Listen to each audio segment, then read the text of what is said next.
le ministre de l'Éducation, Pap Ndiaye, après 3 semaines donc, après le décès de l'INSEE, a donc reçu aujourd'hui les parents ainsi que vous. Dites-nous, on a envie de savoir, il vous a dit quoi? Vous arrivez, il vous dit quoi?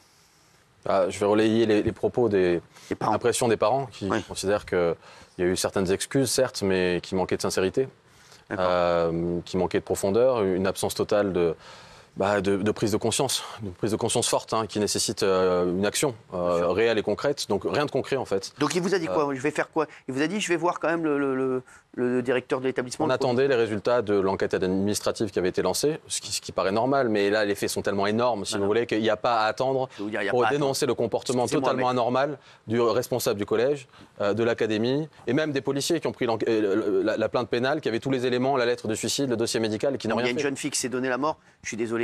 Déjà, tu reçois le gars qui gère le collège, tu lui reçois le proviseur, tu lui dis qu'est-ce qui se passe? Est-ce qu'il y a un vrai problème dans le collège? Est-ce que c'est pas possible? En fait, j'ai l'impression qu'il n'en sait rien. Déjà, il a attendu 3 semaines avant de contacter la famille ou d'aller les voir. La moindre des choses, c'était de partager quelques mots de compassion. Et puis non, malheureusement, rien de concret n'est sorti. Il devrait présenter sa démission. Qui? Le ministre. Le ministre aussi, bien sûr. Mais pourquoi? Mais elle a pas complètement tort, je suis désolé, elle n'a pas complètement tort. Je suis désolé. Mais pourquoi? Mais parce que Gérard dit rien. Il y a eu un meurtre, il y a eu un mort, vous êtes fous quoi? Enfin, je veux dire, un peu de dignité, un peu de panache, moi je le trouve complètement, mais pas du tout à la hauteur de l'événement, et donc je pense qu'il pourrait présenter sa démission. Je crois que vous parliez du proviseur, mais non, complètement. Je trouve que vous dites pas une bêtise. Parce que l'INSEE a eu beaucoup de courage en écrivant cette lettre et malheureusement en se donnant la mort, et je trouve que lui devrait aussi avoir un petit peu de courage en disant qu'il n'a pas été à la hauteur de ce qui s'est passé. Premièrement, je pense qu'il aurait dû virer directement le principal. Parce que le principal, pour moi, ça n'engage que moi, a du sang sur les mains. Quand un élève vient dans son bureau, on lui dit qu'il est au bout du rouleau, qu'il a que 13 ans et qu'il pense à la mort, lui dit « faut pas trop ébruiter l'affaire, on va essayer de le faire entre nous, n'en parlez pas ». Pour moi, tout ce qui se passe après, c'est grave. Il faut qu'il soit radié de l'éducation nationale, il faut que les élèves soient radiés de l'éducation nationale, qu'elles ne puissent plus jamais mettre les pieds dans un établissement gratuit, aux frais des Français. Il faut tout de suite que des sanctions soient faites. Là, j'ai l'impression d'écouter Dalida. Parole. Il n'y a aucune sanction qui a été faite aujourd'hui. C'est bien ce que je dis, il ne fait rien. Il n'y a pas que lui. Alors, qu'est-ce qui s'est La plupart de nombreuses personnes étaient parfaitement informées de la situation, de la détresse dans laquelle l'INSEE était plongée. Et ces personnes, pendant des mois, n'ont rien fait. À chaque fois que l'INSEE ou sa mère s'est déplacée ou est allé appeler au secours, on lui a tourné le dos, on a fermé les yeux. Oui, parce que le principal, là, il fait le dos rond, il ne répond pas. Donc, il va falloir peut-être un peu parler d'autre chose. Parler par exemple des élèves qui ont déposé plainte pour agression sexuelle au sein de son établissement.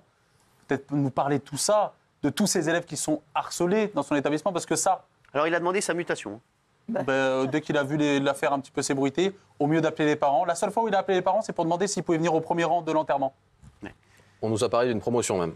Ah oui? Ouais. Alors à vérifier. Non mais t'as perdu... non mais c'est vrai, ta belle-fille que t'as élevée, qui se retrouve, qui t'a perdu, tu vas aller voir le ministre, regardez même. Voilà, et Betty aussi, elle s'est habillée pour aller voir le ministre. Franchement, je vous dis, ce sont des gens, je les ai vus, ils sont incroyables. Ils sont incroyables. Moi, j'ai passé plusieurs jours. Ils sont sans histoire, ils veulent juste, voilà. J'ai passé plusieurs jours avec Betty. Ah, elle est incroyable. Et François aussi. Franchement, François, c'est extraordinaire. C'est extraordinaire. Parce qu'il faut savoir que c'est pas son enfant. Je sais, mais il est incroyable. Et Betty, elle m'a raconté comment elle a essayé de la réanimer. Franchement, ça me brise. Ça me brise parce que je me dis qu'elle a tout fait, elle a appelé tout le monde, elle a essayé de parler à tout le monde, elle a crié à la place de sa fille. Et aujourd'hui, elle se retrouve à mettre une petite chaise à côté de sa tombe pour parler avec elle.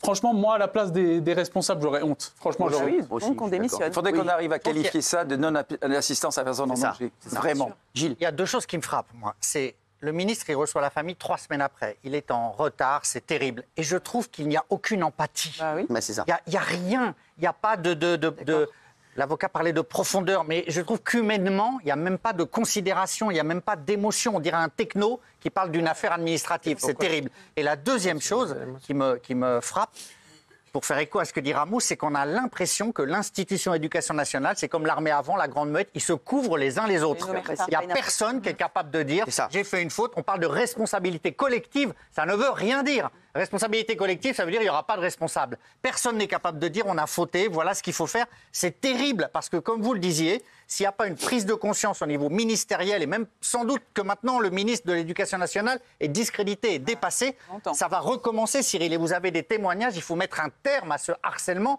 qui tue des enfants et qui les brise. C'est insoutenable. L'INSEE, aujourd'hui, elle représente tous les enfants harcelés de France. Oui. Tous. Et ce n'est pas aux enfants qui sont harcelés de fuir, c'est aux harceleurs de fuir. Parce que j'en entends dire, oui, mais pourquoi vous ne l'avez pas changé d'école ? C'est pas à eux d'avoir honte.